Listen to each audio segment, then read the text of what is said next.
예, 오늘의 모닝 브리핑 시작하겠습니다. FOMC 앞두고 경계감이 있고 또 대장주 엔비디아가 빠지면서 지수가 하락하는 그런 모습을 보였고요. 그리고 뱅크 오브 아메리카에서 약세장을 경고하는 그런 메시지가 좀 나왔고 통계도 나왔고, 그리고 뭐 반면에 이제 내년도는 또 강세장이 이어질 것이다 이런 분석이 나오다 보니까 하락은 하는데 낙폭은 또 제한적인 그런 모습이 나왔습니다.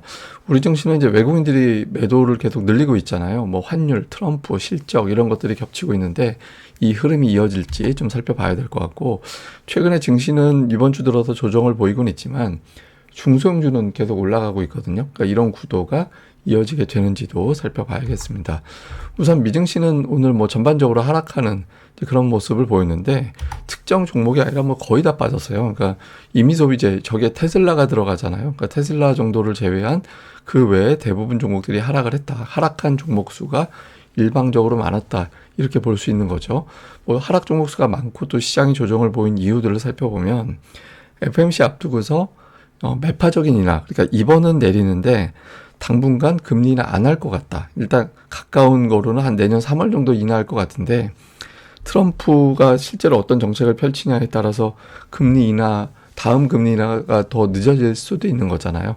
이런 것들에 대한 경계감이 좀 일부 있고요. 그 다음에 대장주 엔비디아, 시장에서는 대장주가 하락으로 바뀌게 되면 그 장세가 마무리되는 걸로 그렇게 해석하는 투자자들이 일부 또 있죠. 그래서 최근에 엔비디아가 연속적으로 빠진 점도 투자자들에게는 좀 부담이 됐고, 또 뱅크 오브 아메리카에서 설문을 했더니 글로벌 펀드 매니저들한테 조사를 해봤더니 현금 비중이 3.9%까지 줄었다더라. 그런데 이게 4% 이하는 전통적으로 약세장 신호였다.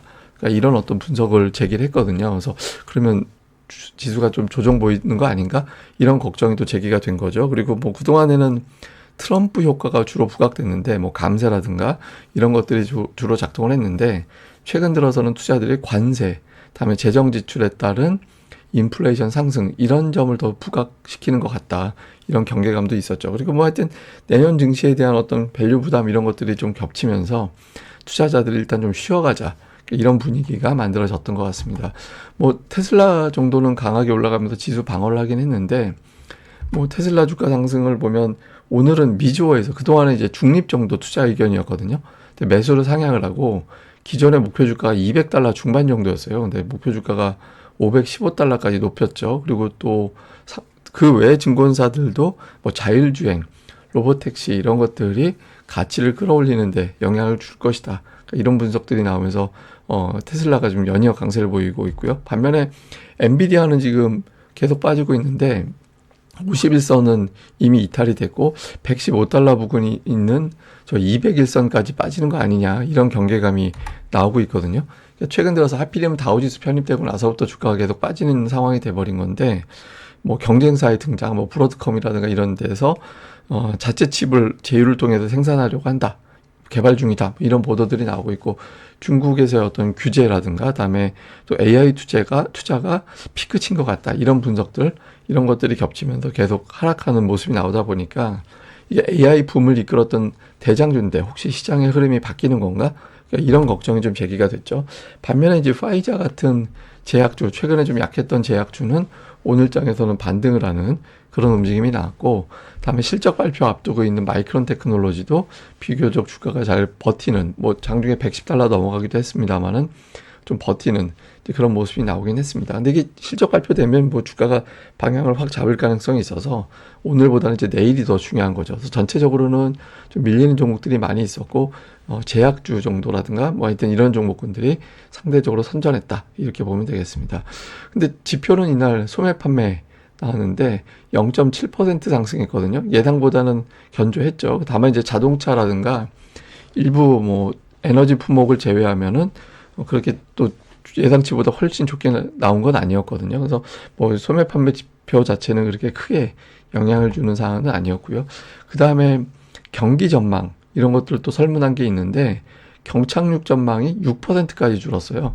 그러니까 지난 어떤 6월 때 5% 찍은 다음부터는 가장 낮은 수준. 그래서 경기에 대해서는 여전히 이제 낙관적이기 때문에 주식시장이 뭐 급격하게 무너지거나 이제 그런 분위기는 아닌 것 같다. 그러니까 이런 분석들도 나오고 있습니다. 실제로 그 연속 하락 종목 수가 많은 거 지금 이제 12일로 늘어난 건데 어제까지 데이터가 나왔으니까 연속적으로 8일 이상 하락 종목이 많았던 경우를 좀 설문을 해보면 뭐 다음 달이나 3개월, 6개월 이렇게 볼 때 대체로 시장은 그렇게 나쁘진 않았다. 그래서 뭐 이게 반드시 하락 장세로의 어떤 전환을 의미하는 건 아니다. 이런 분석들이 나오고 있고요. 또 다우지수가 200일선 위에 머문 상태에서 연속적으로 하락하는 경우, 예, 그러니까 뭐 8일 지금 이제 9일까지 늘어났는데 8일 연속 하락한 경우에도 보면 대체로 다음 달이나 이제 매물 소화로 보면서 상승장이 깨진 신호가 아니라 200일선 위기 때문에 그 다음엔 다시 올라가더라. 그래서 미국 시장에 대해서는 뭐 우리 증시는 뭐 다른 의미겠지만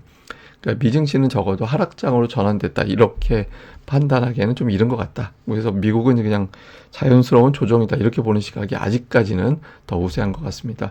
그렇게 볼 수밖에 없는 게 돈이 계속 들어와요. 특히 대형주 쪽에 자금 계속 들어오고 있잖아요. 그러니까 ETF 자금 동향을 보면 대형주를 비롯해서 중형주, 소형주 전부 다 자금이 들어오고 있거든요. 그래서 이번 조정은 투자자들에게는 오히려 좀 매수 기회가 되는 것 같다. 이런 분석을 하는 것 같습니다. 뭐 미국은 그냥 저렇게 돌아가는 것 같고요. 우리 증시는 지금 좀 조정이 이틀 동안 나왔잖아요. 근데 이제 잘 보면 그 계엄 사태 이전의 종가가 2,454였는데 지금 그 계엄 사태 이틀 전 종가가 근데 어제 종가가 2,456이었잖아요. 그래서 그냥 그 12월 초반으로 돌아간 거죠. 그래서 그동안의 정치적인 이슈 그런 것들이 좀 움직임이 나왔던 걸 갖다가 제자리로 돌려내면서 다시 12월 초로 돌아와 있는 그런 상태입니다. 여기서부터 이제 방향이 새롭게 잡힐 가능성이 있어서 오늘 이후, 그러니까 오늘 이후라고 하면 사실 내일이 더 중요하죠. FOMC 회의랑 마이크론 테크놀로지 실적을 보게 되는 상황이 되니까. 그래서 기술적 반등 나온 상태에서 자, 다시 제자리로 되돌려 놓은 이후에 이제부터 방향성을 모색하는 그런 단계로 접어들었다. 이렇게 봐야 될 것 같고요. 반면에 이제 이런 가운데 중형주 지수는 어제도 플러스가 났거든요. 코스피에서. 코스닥의 중형주 지수도 어제 종가가 고점이었어요. 그래서 고가였거든요. 그래서 지금 시장이 무너졌다라기보다는 지수는 숨고르기 하고 있는 반면에 종목 장세, 그러니까 중소형주의 종목 장세가 전개가 되고 있기 때문에 지금 지수를 의식하기보다는 이제 어느 업종, 어느 종목들이 움직이는지 여기에 더 집중해야 되는 그런 시기인 것 같습니다. 근데 이제 문제는 외국인들 매도가 너무 커져서 외국인들 매도가 어제같이 나오면 중소형주 쪽도 이거 하락장인가? 이렇게 걱정하면서 매도가 나올 수도 있거든요. 지금 매도 규모가 오히려 좀 추세적으로 보면 늘어나는 그런 흐름이 나오고 있잖아요. 그러니까 뭐 매도하는 이유를 보면 국내 기업들에 대한 어떤 그 실적 전망이 하향되고 있다라는 점, 삼성전자 4분기 실적이 예상보다 낮게 나올 것 같다. 이런 분석들이 나오고 있잖아요. 그리고 트럼프 임기가 시작되면 관세 부과라든가 이런 외부 환경 때문에 수출이 줄어들 수도 있다. 그리고 또 중국이 계속해서 경기 부양책을 펼치는 게 오히려 위안화 약세를 초래하고 이게 원화가 동반해서 약세가 환율이 올라간다라는 거죠. 그래서 환율이 올라가면 아무래도 외국인들 입장에서는 환차손이 생기기 때문에 환차손 생기는 규모를 줄여 놓을 필요가 있잖아요. 이런 것들이 겹치면서 외국인들이 매도가 나오고 있거든요. 근데 이것도 아마 FOMC 이후가 변곡이 될 것 같아요. 그러니까 그 이후에 외국인들 매매 상황에는 큰 어떤 상황 변화가 이제 생길 것 같다. 이 점도 염두를 해봐야 될 것 같습니다. 근데 이게 결과적으로 강달러가 부담이 되는 것 같아요. 이게 이제 전통적으로 보면 강달러 국면에서 미국 시장에 자금이 집중되는 그런 현상이 나타나게 되거든요. 이건 뭐 당연하죠. 그러니까 이게 환율이 좀 떨어져 줘야 이제 신흥시장이라든가 이런 것들이 좀 숨통이 트이는 그런 상황이 나올 수 있거든요. 그래서 환율이 안정되는지 여부가 단기적으로는 상당히 중요하다. 이렇게 봐야겠습니다. 자, 시장 요약을 해보면 일단 외국인들 매도가 줄어드는지 여부가 상당히 중요하고요. 지금 3천억 원 이상의 매도는 시장에서는 받아들이기가 좀 어려운 수준이 됩니다. 그리고 삼성전자와 SK하이닉스 두 종목이 디커플링 되고 있거든요. 이건 어떤 의미냐면 시장의 방향성보다는 변동성, 그리고 현물 매수 세력보다는 파생 투기 세력들의 어떤 변동성 유발, 여기에 더 집중되어 있다라는 거거든요. 그래서 두 종목이 좀 커플링하는 움직임이 나와주는 거, 둘이 동시에 올라가주는 환경이 되게 중요한 거죠. 그리고 최근에 주춤했던 게 이제 제약주와 2차 전지였는데 두 종목이 어제 이제 반도체가 코스닥이 상대적으로 강했잖아요. 제가 계속 말씀드리지만 하나가 아예 그냥 쭉 끌고 가든가 아니면 로테이션이라도 돌면서 셋 중에 하나라도 계속 살아남는 그런 흐름이 나와줘야 됩니다. 이런 흐름이 나와주는 게 되게 중요합니다.